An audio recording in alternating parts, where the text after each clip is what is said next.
Hello friends, मेरा नाम है आशीष और आपका स्वागत है आपके अपने YouTube channel AK mashup world पर। सो गाइस, बहुत ही ज्यादा कमाल का वीडियो होने लगा। वीडियो का जो टाइटल है वो है भारत ने यूरोप को सिखाया सबक, 48 घंटों में रूस के साथ 2 मेगा डील साइन और बहुत सी और भी चीजें भारत करने जा रहा है। भारत भी लाइक और लो पंगा, मतलब उस पर रखते हैं भाई यूरोप के सैंक्शंस को। वही बात है, वो कहते हैं एल पे रखते हैं भाई यूरोप के सैंक्शंस को। ये वो वाला सीन है भाई। बात है। हाँ। प्रेशर में लाना चाह रहे थे। हाँ। इंडिया ने कहा पहले एक अगर लेता था तो 2 लूंगा, सही बात, 4 लेता था तो 5 भाई लूंगा। ठंडा कर दिया यूरोप हाँ। को, बोल दिया कि तेरी ये औकात है। तो भाई दो पहले वीडियो देखते हैं, क्या हुआ, सारा कुछ जानेंगे, काउंट करते हैं। दोस्तों, एक तरफ अमेरिका और यूरोपीय यूनियन रूस के ऊपर प्रतिबंध और उसके व्यापार को दूसरे देशों से होने से रोकना चाहते हैं, तो वहीं दूसरी तरफ 48 घंटों के अंदर दूसरी बड़ी खबर भारत और रूस के व्यापार से निकलकर सामने आ रही है। पहली खबर, नायरा एनर्जी ने 70,000 करोड़ रुपए का और इन्वेस्टमेंट भारत के अंदर करने का ऐलान किया। वह भी तब जब यूरोपीय यूनियन ने इस कंपनी पर प्रतिबंध ठोके हैं, जो कि दिखाता है कि भारत और रूस को इन प्रतिबंधों से कोई फर्क नहीं पड़ता। दूसरी तरफ अब भारत सैकड़ों टन चावल रूस को भेज रहा है। इसके अलावा बांग्लादेश से भी कई पॉजिटिव खबरें सामने आ रही है और लंबे समय से जो बांग्लादेश के साथ विवाद चल रहा था, अब भारत और बांग्लादेश के रिश्ते वापस से पटरी पर लौटते हुए दिखाई दे रहे हैं, जिसके तहत बांग्लादेश ने एडवांस में एक बड़ा ऑर्डर दिया है। इन दोनों खबरों के बारे में इस वीडियो में डिटेल में बात करेंगे। पहले बात करते हैं रूस की। भारत ने रूस के दूर दराज और रणनीतिक रूप से बेहद महत्वपूर्ण इलाके कैलिनिनग्राद को चावल की बड़ी खेप भेजी है। कैलिनिनग्राद जो बाल्टिक सागर के किनारे स्थित है और रूस के मुख्य भूमि से कटा हुआ क्षेत्र है, वहां हाल ही में भारत ने 125 टन चावल की 5 खेप भेजी। ये कदम ऐसे समय पर उठाया गया जब रूस पर पश्चिमी देशों के प्रतिबंध लगे हुए हैं और उनकी आपूर्ति श्रृंखला पूरी तरह से प्रभावित है। भारत ने न तो टैरिफ का दबाव देखा, न ही अंतर्राष्ट्रीय राजनीति से डगमगाया, बल्कि बिना शर्त मदद भेज दी। आपको बता दें कि यूरोपीय यूनियन के द्वारा जो वेसल्स ट्रेड में इस्तेमाल होते हैं, उनको भी अब टारगेट किया जा रहा है, जिसके तहत हमने हाल ही में आपको बताया था कि 105 वेसल पर भी यूरोपीय यूनियन ने प्रतिबंध लगाया है। लेकिन भारत ने इन प्रतिबंधों को दरकिनार करते हुए रूस से तेल की सप्लाई अभी भी जारी रखी है।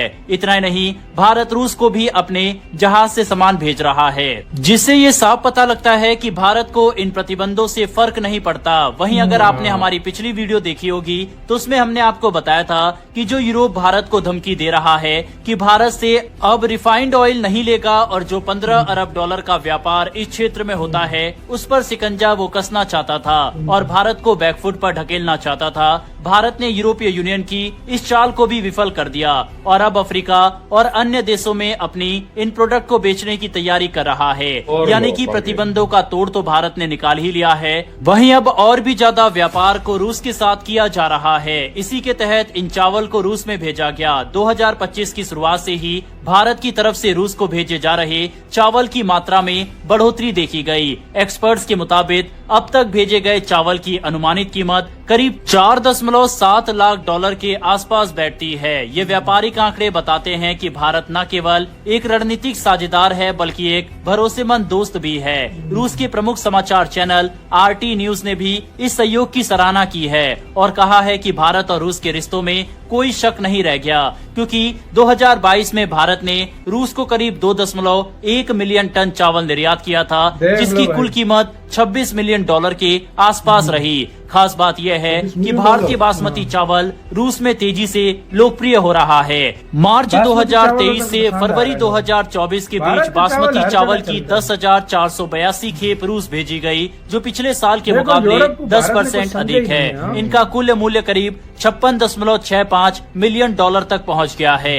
बासमती की खास खुशबू, स्वाद और कम ग्लाइसेमिक इंडेक्स जैसे गुण रूस के उपभोक्ताओं को खूब भा रहे हैं। लेकिन दोस्ती सिर्फ एक तरफा नहीं होती। जब भारत को खनिज फर्टिलाइजर की जरूरत पड़ी, तब रूस ने भी अपनी दोस्ती निभाई। राष्ट्रपति व्लादिमीर पुतिन ने खुद इस मुद्दे को गंभीरता से लिया और अपने अधिकारियों से भारत की डिमांड पर तुरंत कार्रवाई करने को कहा। भारत को समय पर और पर्याप्त मात्रा में फर्टिलाइजर भेजे गए गए, जिससे देश के किसानों को बड़ी ये राहत दोस्ती, मिली। ऐसी दूसरी दोस्ती तरफ मैंने चावल नहीं को देखी लेकर यार। बांग्लादेश की तरफ से भी एक बड़ा ऑर्डर भारत को दिया गया है और इससे भारतीय बांग्लादेश को एक्सपोर्टर्स मदद जब को से उम्मीद किया है ना। कि भारत को काफी ज्यादा मुनाफा इस बार चावल से होने वाला है, क्योंकि बांग्लादेश की तरफ से एडवांस ऑर्डर दिया गया है। हमने पिछले 1 से 2 महीनों में देखा है कि किस तरह से बांग्लादेश की नीतियों में बड़ा बदलाव देखने को मिला है और जिस तरह से दरअसल मोहम्मद यूनिस ऑपरेशन की सिंदूर सरकार जब से हुआ भारत ना, के डर ऊपर गए। काफी तीखा रुख अपनाए हुए हाँ। थी, वह अब रुख नरम पड़ता हुआ दिखाई दे रहा है। ये कब तक इसकी यूनिस शुरुआत से बांग्लादेश, होगा चीन, बे? पाकिस्तान के बीच जो मीटिंग हुई थी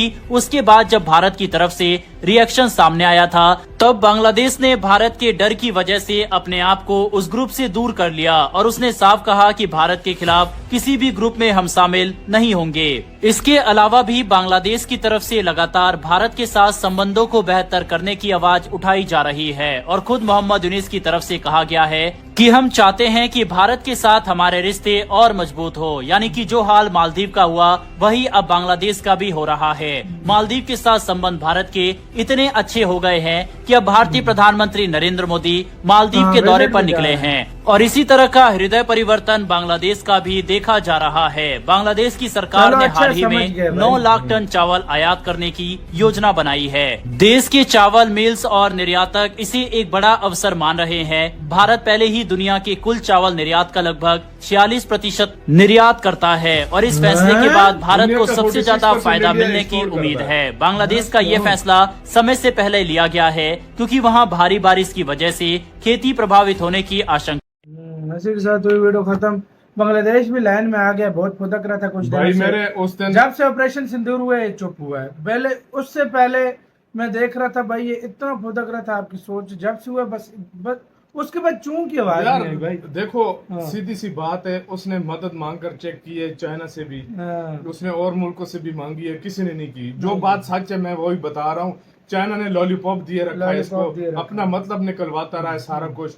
जब वो पूरा हो गया उसको बात उसने हालांकि IMF के पास गया, अगर बांग्लादेश के से इतना सगा था ना चाइना, तो वो कहता तुझे मैं कर्जा देता हूँ, तू उसके पास सही जा। बात है। इंडिया बगैर किसी लालच के इमदाद भी देता था, मदद भी करता था, और पैसा अभी भी देता था। वो जो सब कल कुछ उस दिन करता था। मेहमान गिरा है हाँ, उनका, हाँ, उसके ऊपर इंडिया ने अपनी आज टीम भेजी है। हाँ। जो उधर जाके उनको इलाज, जो मतलब NDRF की टीम है हाँ। कोई, उसके स्पेशल यूनिट डॉक्टर्स का तो भेजा। खुद सोच लो, जो मुश्किल के टाइम पे इतना इंडिया काम आता है, तो खुद सोचो फिर बांग्लादेश और में। दूसरी तरफ क्या हुआ भाई, यूरोप को से बोला हाँ यार, भारत ने क्या सबक कि भाई सिखाया। साहब हम ये चीजें जो है ना, इसको वही बात है कि समझ जाओ आप लोग हाँ। कि उस पे भी नहीं रखते भाई साहब, तुम्हारे हाँ। सैंक्शंस को हमारा यार है रूस, हम उसको देंगे। और उसने हाँ। भी जब इंडिया को खाद की जरूरत पड़ी फर्टिलाइजर, है, हाँ। फर्टिलाइजर की, उसी टाइम उसने कहा सबसे पहले भाई फिर पहुंचाओ। यार यारी का यार है और ना, हाँ भाई। चाइना कह रहा हूँ, रशिया के ऊपर सैंक्शन लगे हुए हैं, लोग उसको चीजें नहीं देते। हाँ। इंडिया ने कहा सैंक्शन लगाते हो लगाओ, मैं भेजूंगा सबसे पहले। सही बात। इंडिया ने अब चावल भेज दिए, चावल भेज दिए और वो भी 125 टन की 5 खेप। और यूरोप को सही जो है ना इस टाइम